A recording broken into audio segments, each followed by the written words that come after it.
Thank you, everyone, and welcome to this virtual Q&A. Thank you to all of you, those of you in the theater. We are glad that you are here with us this evening. I would also like to extend a special thank you to Emily Zinn, Tyler Morgenstern, and the dedicated team at the Carsey-Wolf Center and here in the Pollock Theater. And a big shout out to those in the booth who helped us troubleshoot some technical issues this evening. Thank you all. So my name is Stephanie Malia Hom. I am a professor of Transnational Italian Studies in the Department of French and Italian here at UCSB. And it is my absolute pleasure to welcome filmmakers Daphne di Cinto and Medhin Paolos here to UCSB virtually. We are so happy to have you here this evening and to have screened both of your films. And I just wanted to say a quick word before we delve into the Q&A that Emily's wonderful introduction brought up and her land acknowledgement of that here at UCSB, we sit on Chumash lands. And this is a reminder of the presence of colonialism in our everyday life. And I know in the film Asmarina, we saw this reminder, the after effects, the ongoing effects of Italian colonial rule among Eritrean diaspora in Milan. And it brought up questions of race and Blackness in the way that those concepts are understood in Italy, where Daphne, your film Il Moro, brought up these questions as they were understood in Italy in the past during the Renaissance. And these are stories that are unfamiliar to many of us, particularly here in the US, but also to Italians in Italy. And it's with films like yours that we help to call attention to these histories and to these stories and to help elevate the conversations around them. So with that, I'll begin with my first question to both of you is, what inspired you to make your films? Hello, everybody. Thank you, Stephanie, and thank you, everybody at UCSB for having us tonight. Okay, inspiration. The inspiration for me came when I found out about the details of the story of Alessandro de' Medici.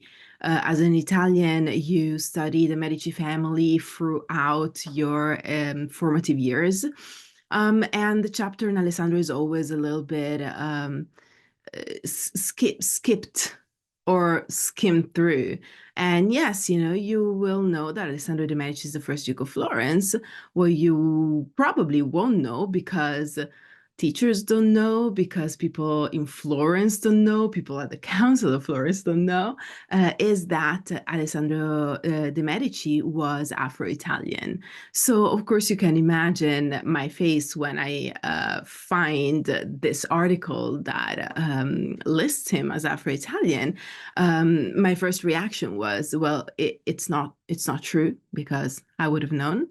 And when I actually delved in and found the details about this background that is not talked of, and also when I found an incredible story that surrounds this character, a story that encloses other characters, from more well-known ones to the least talked about, like Alessandro's mom. I thought it was paramount to bring these visuals to a screen. We live in a society that defines itself through images. And if when I grew up, I kept on hearing that people like me didn't exist, people that looked like me didn't exist in the history of my country, I definitely didn't want another generation to go through school without knowing that people that look like me also existed in the history of my country and of my continent. So I thought that bringing this story to life was important on so many different levels. My turn? Yes. Not too much of a difference in my answer. Let's say my inspiration or my initial inspiration to start working on Asmarina, or to deciding to make a film out of all the material that I had already collected over many years came from a sort of generalized national amnesia that went directly against what was my everyday experience, right? And what I was listening to growing up, hanging around cafes and bars, listening to adults telling stories of the Eritrean struggle or Eritrean culture, and everything that was in direct connection with part of Italian history. But I would only have half of the story. And that silence made me realize that there was some work to do. Also, just like Daphne was saying, the lack of recognizing yourself in the society or in the history books let me know that it was time for us to start telling our own stories.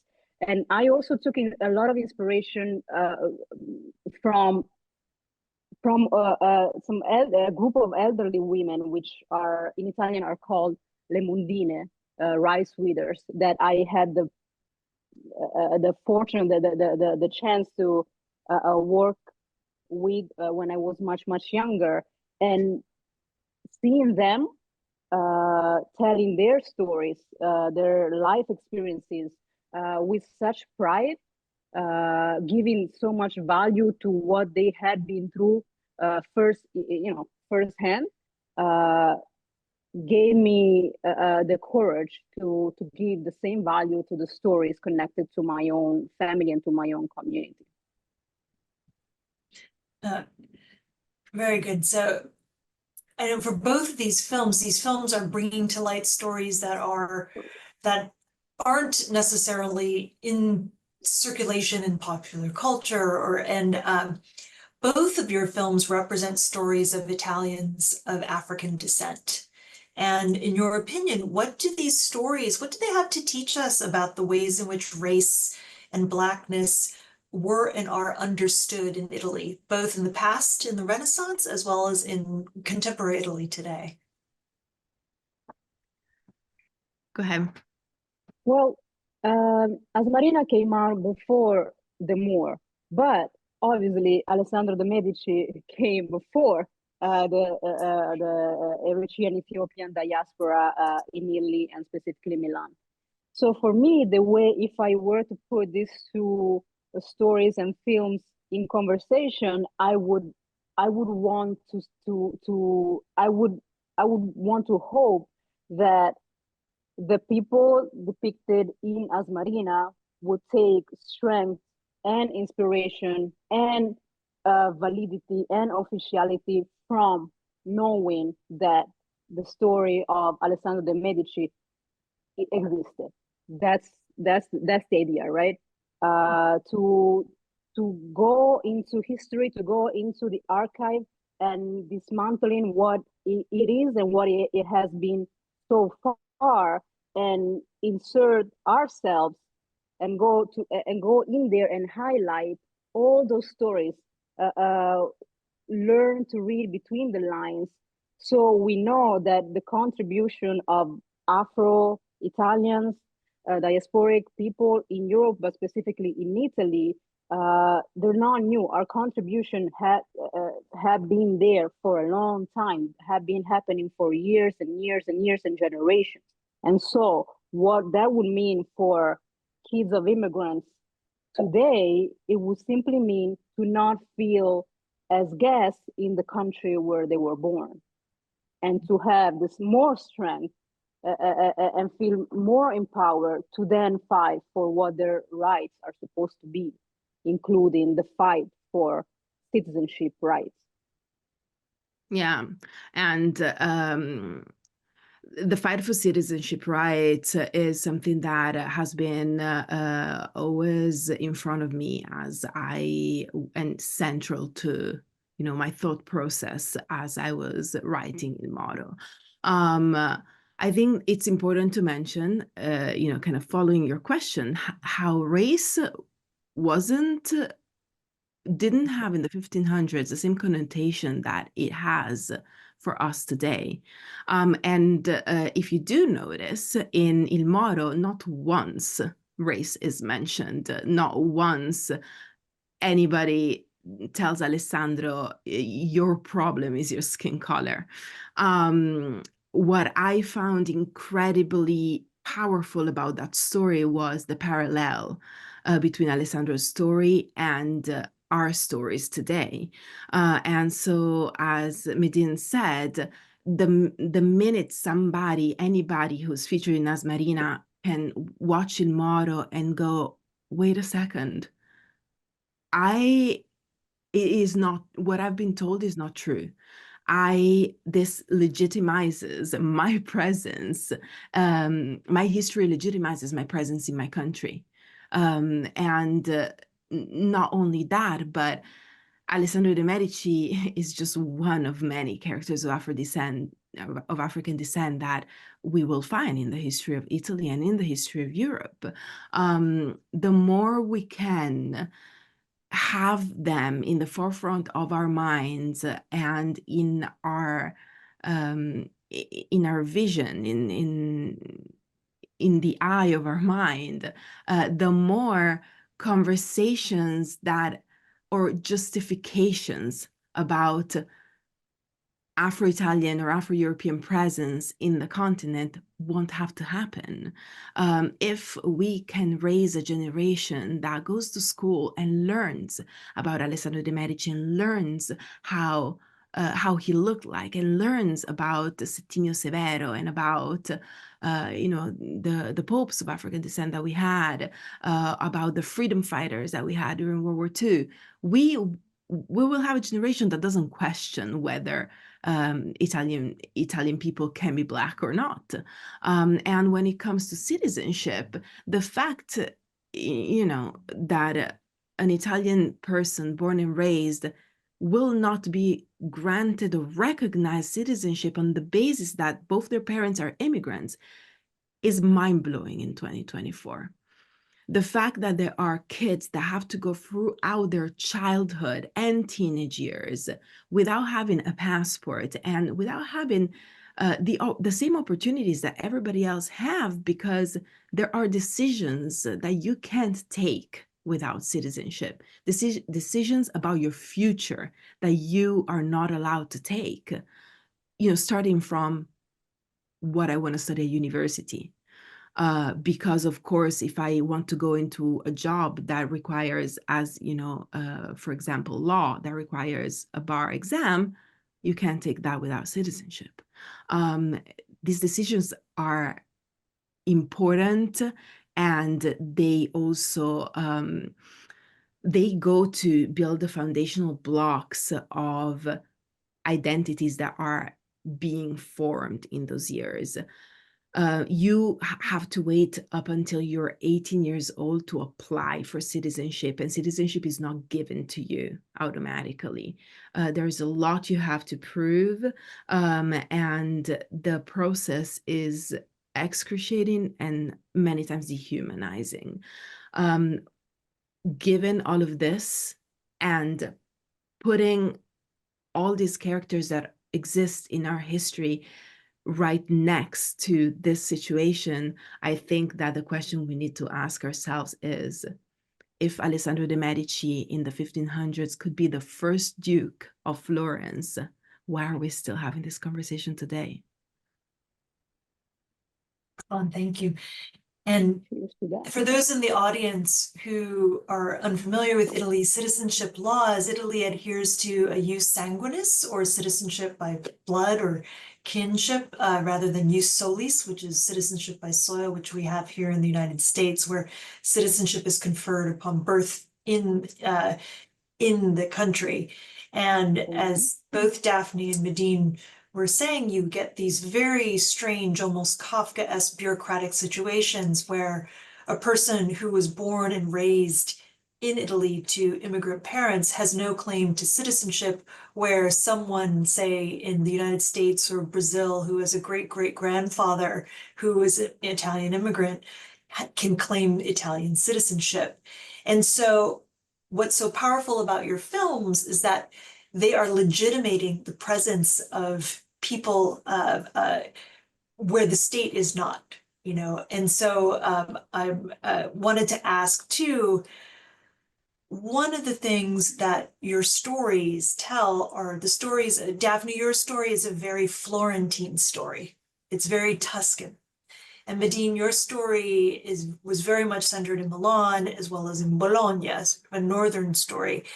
And I was curious about the way in which Italy's strong sense of regional identity shapes views of Afro-Italianness. Is there a difference between North and South, between urban and rural, between the different cities that you were working in? Turn it over to you. I mean, I believe there might be some Italians in the crowd, and so maybe they might agree or disagree with me. But in my personal experience, I have noticed over the years that one of the questions they pose to Italians of other descent, not just Afro-Italians, is basically what it means to be an Italian, right? So it's put upon us to make sense of Italian national identity. And we all know the history of Italian diversity, right? I believe that where you find Italianness, so to speak, is in the regions, is in the smaller centers, in the cities, more than in the country. I know very few people, regardless of their background, that would self-identify as Italian in a general sense. Typically, people mention their hometown, right? And yeah, I feel like that is in direct connection. Well, in my case, I told the story of a specific community, the Eritrean, Ethiopian, both of them, because in Italy they're kind of meshed.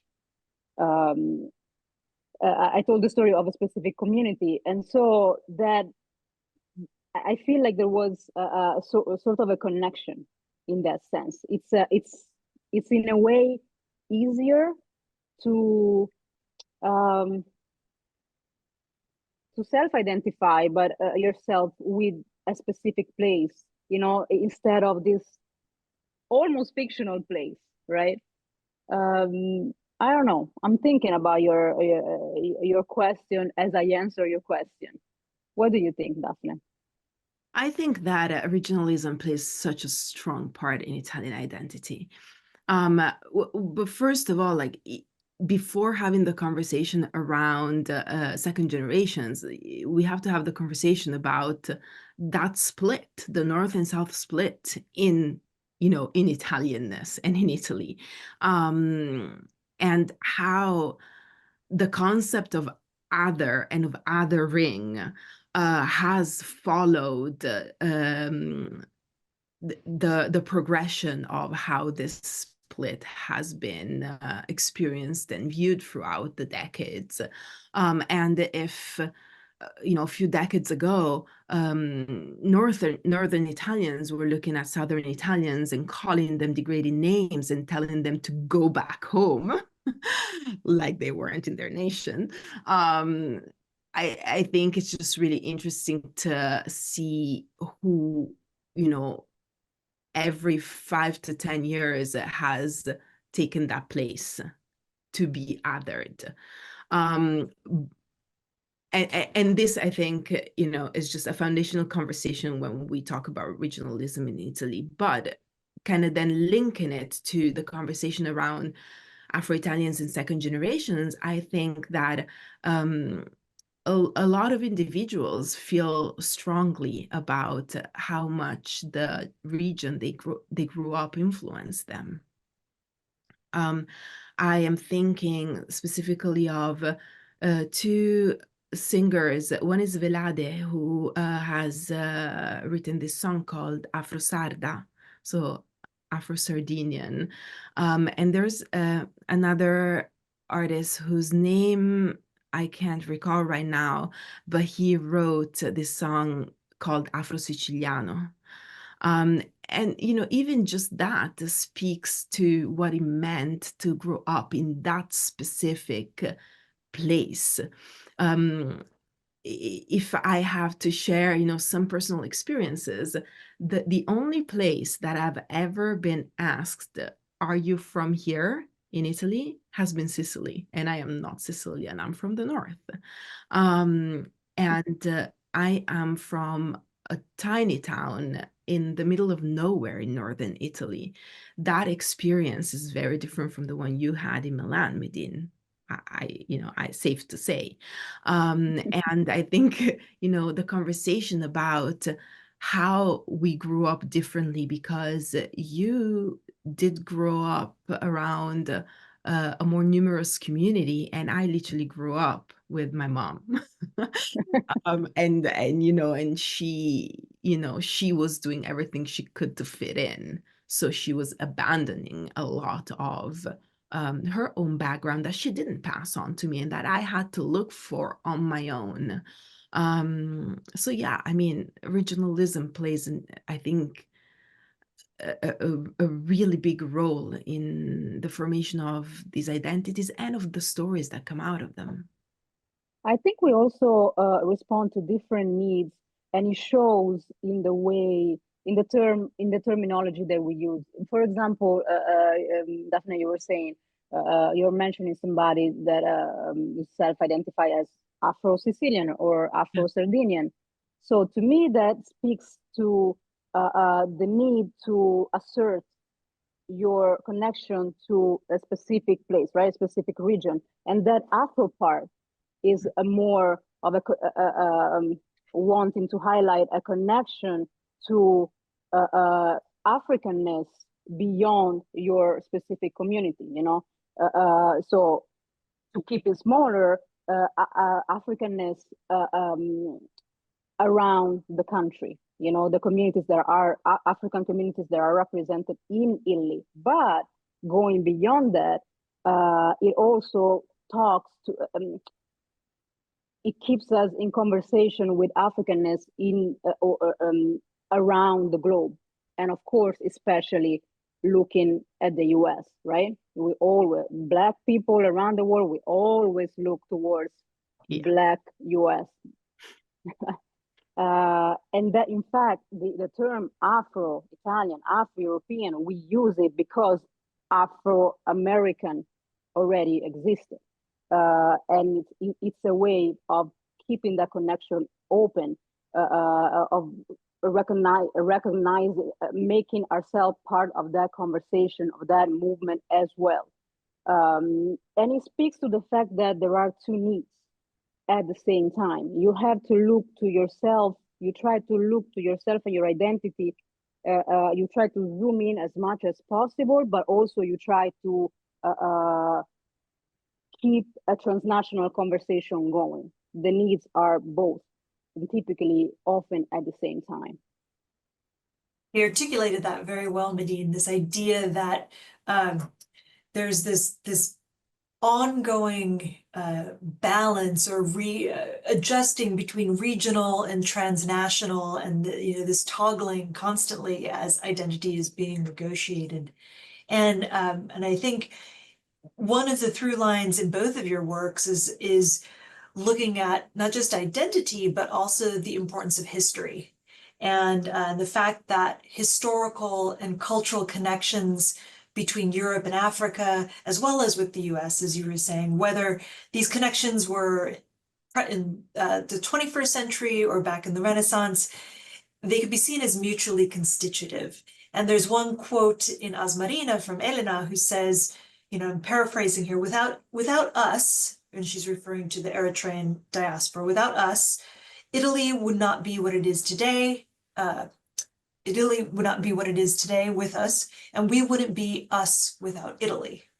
And can you say more about your approach to representing history in these films? Because of course, Alessandro de' Medici was an historical figure, and Medhin, you're dealing with this history of Italian colonialism as well as the ongoing effects of that experience. I mean, the first thing that comes to mind is that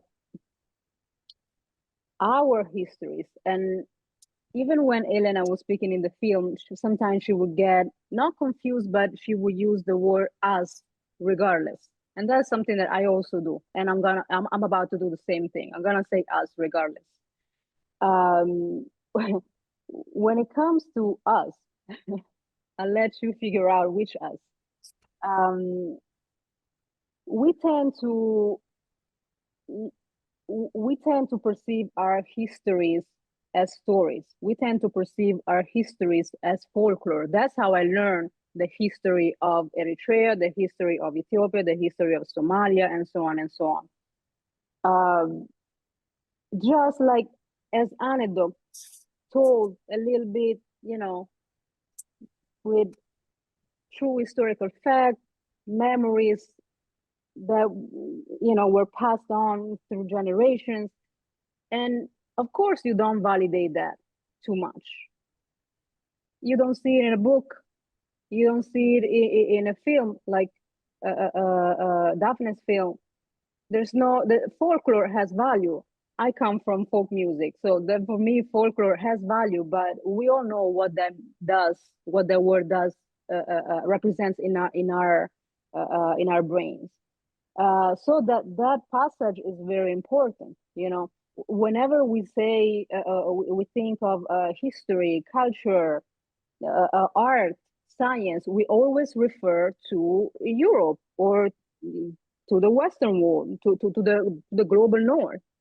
Always, whatever has value is there. It comes from there. Even if you don't study in the global north, the point of view is typically that.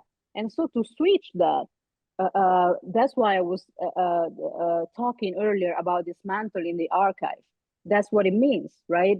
To do the work that it takes to look at history through different eyes, even though a lot of times when we talk about colonialism, the material that we have comes from the global north. When I go to archives and I look at pictures, postcards, those were produced by Italians, Europeans, and that has meaning. But I have to do the work to look to that material and find my people's history, the other people, not the Italians. And that it's a work that comes with a lot of emotions, feelings, traumas, but also a lot of fun. I enjoy that very much. And God knows, there's a lot of stories that we'll never find out about, right? A lot of people don't have names, but they're there, and we have to find ways to honor those stories, make them official as much as possible, and, use techniques, ideas, creativity, critical fabulations, which is obviously not something that I came up with, but it's something that I enjoy very much because it gives me the power to do some of the work that I do alongside a lot of other people. There's a lot of power in this type of work, and I believe it's just the beginning. Thank you. I think that we also have to say that often when we have these conversations about decolonizing history, we are talking of, how we feel, what was it like to not have representation. But I think that it's really important to talk about the fact that Medhin and I And people in the Afro-Italian or Afro-European community can be doing this work over and over again, and we will enjoy it, and it will enrich us, and it will be important for our identities, but it's not enough, because that same work needs to be done by all our fellow citizens. I didn't do Il Moro only for Afro-Italian kids. I did it for every single kid in that country, because every single kid needs to understand what that Italian person that is part of their history looks like, and what, you know, the whole range of diversity within Italian history looks like. So the responsibility has to be shared. It cannot be put only on people of a certain community. And I think especially today, with everything that has been happening, even just in the last few weeks, it's even more important. We can't keep on asking communities that have had to justify themselves for their whole existence to keep on doing that. It's just not sustainable. That brings up a really interesting question. This is going to be my last question before we open the floor to the audience, but you're both mentioning this really important work of, and I was curious about, you talked about folklore, Medhin, you talked about sort of popular culture and the different stories that that tells, but it also made me think about different myths that are in circulation, particularly in Italian culture, related to Italy's colonial project. And one myth I'm referring to is that of Italiani brava gente, or Italians as good people, Italians as good colonizers. There is a myth that surrounds Italian colonialism as being something of colonialism light, where it wasn't as brutal or bloody in comparison to the French or the British. We know this is not true. Even in the film, there was a mention of the use of chemical gas, right, chemical weapons.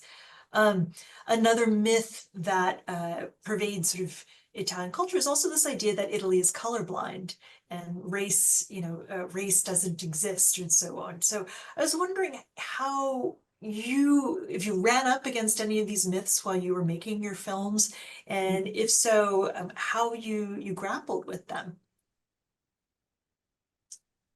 How much time do we have? I mean, that's been my life since forever. It's almost daily.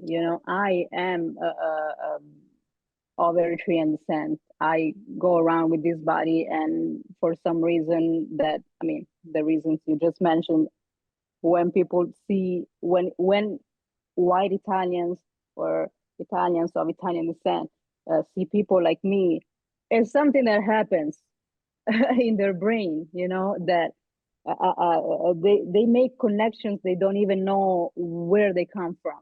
That's my personal opinion. Maybe I'm wrong, because certain things, certain comments come out of the mouth that I can't explain otherwise. The compliments that come out are clearly, it's like they're straight out of propaganda from those times. So certain images, especially around the woman's body of the Horn of Africa, that imagery stayed, and that relationship, that unbalanced relationship, also stayed. And I see it in all kinds of people, but oftentimes I see it in political parties that are not supposed to think in these ways. They're supposed to be a tiny bit more evolved, and yet they don't even recognize that their gaze really come from that legacy. When it comes, there's a lot that has been left behind from the Italian times. As we all know, Eritrea has been colonized or occupied at different times by different groups, from the Ottoman Empire to the British. But the Italians are the ones that stuck to a point. And I don't know, the whys can be multiple, but I feel like the intention which the intention that the Italians had of building an empire is probably one of the reasons, because they went, and it's true that they built schools and buildings and hospitals and all that. Yes, they did. See, this is where I say they. See how I switch? I keep my distance. All of that was supposed to be for the Italians, not for the people there. In fact, we also saw how they built a separation, a physical separation, right? And created a sort of apartheid in the main city where Black people could not cross a certain border. And that area of Asmara was called Comitato, from the Italian Campo Cintato, right? You translate that in English. Yeah, I am absolutely sure I did not answer your question, but I needed to say these things. Thank you. And that also relates, there's this thread that kind of takes us to today, because there's this persistence on not wanting to talk about it because Italiani brava gente, right? And it's so problematic, even in the younger generations, because if we could just accept that at some point in our life, we've all been racist, even, and I'm talking about myself, I'm talking about moments where I wasn't aware, my knowledge wasn't where it needed to be. I needed to realize things about myself. If we could just accept this and build on it and deconstruct from it, we would be in such a different position. Colonialism in Italy, the fact that colonialism in Italy never died is a fact. Today, yesterday, the day before, when I open the news and I see fascists marching in Bologna next to my home, and I see the police taking orders from them. And when the government allows fascists to march in Italian cities untouched, but when students protest peacefully, they get beaten by the police. And whenever somebody looks towards the people in power and reminds them that fascism is still anti-constitutional, all they get is attacks and lost jobs and salaries halved. It is so common in Italy for people of African descent to have a parent that is a fascist, myself included. And it is the weirdest dichotomy, because here's this person that is 50% of you and that, birthed you. But they'll still marry those ideas and not see why, in what way they're problematic for you, and in what way those ideas are a statement against your own existence. And this is like very easily explained with what colonialism, how colonialism is still underlying in the culture. And until it's going to be talked about and faced, and until we're going to be able and willing to work through it, this is going to be the situation. Thank you. With that, I'd like to open the floor if there are any questions from the audience. Thank you. Hi, good evening. Hi. Ciao, Daphne. Ciao, Medhin. I'm so glad to be here with you guys tonight, even it's very late. And so I really enjoyed your movies. And Medhin, I saw your movie back in the day in Naples, at the University of Naples. Oh, really? But it was based before moving to the US, and it was, I remember it was a huge success. And look, now we're both in the US. Life is strange.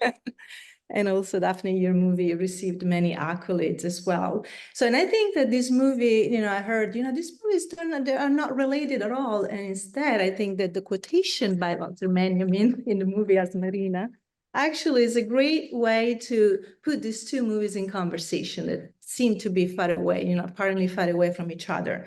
Esiste un appuntamento misterioso tra le generazioni passate e la nostra, I wrote it down. Noi siamo attesi sulla terra. So this quotation somehow, puts in conversation generations past and present. So there's this haunting, meeting point between generations. So somehow between Black Italians back in the Renaissance with the new communities of Black Italians in contemporary Italy. So my question is it's more of a curiosity actually that deals with the cinematographic language that you chose to represent certain aspects of Italian history that have, actually nowadays, we have more conversation about these untold stories, but I'm more curious, about your choice. So a documentary in the case of Asmarina and a short movie in the case of Il Moro. So is there any specific choice behind these genres, these styles? How did you decide these genres? Thank you. You first. Thank you. Well, personally, as a filmmaker, the thing that interests me the most is people. It is their emotions. It is how they feel when they face a challenge and how they're gonna work through it. So when I came across the story of Alessandro and I decided that I wanted to tell it, that was my first. It's the thing that I put in the forefront. So when writing, I just wanted the person to come through before anything. I didn't think that it was my place as a filmmaker to tell you the chronological order of Alessandro's life and when it is that he became Duke and when it is that he was murdered. I wanted you to feel him and I wanted you to see him. And in my opinion, fiction allows that because it allows me to stop in those moments that are deep and intense and difficult and uncomfortable. And even more so, my movie, yes, is the story about Alessandro de' Medici, but those conversations are also the conversations that we have with the country we call home, with the country that birthed us. And I wanted to be able to have that metaphor and create that parallel. So in my case, fiction was the best genre, well, more than genre, well, the best medium I could use to have all the conversations that I wanted to have and to put up all the images that I wanted to put up. For me, I am, I guess, mainly an activist, or that at least that's how I see myself, that the work I've done over the years that's the center of it. And typically, depending on what I'm working on, I go towards a specific medium. I have a past in folk electronic music and photography. Film came specifically because of Asmarina, because when I started telling the story of a whole community or communities, photography was not enough. A still image was not enough, but I needed to see people movement, people, the body communication. I needed to hear accents, and music on top of that helped me a lot to tell different layers of this story. So in a nutshell, that's it. And just to comment on the Walter Benjamin's quote, there's a few ways to read that, to interpret that. For me, that talks to the feeling of disconnection that a lot of kids of immigrants feel when you potentially could feel as an outsider in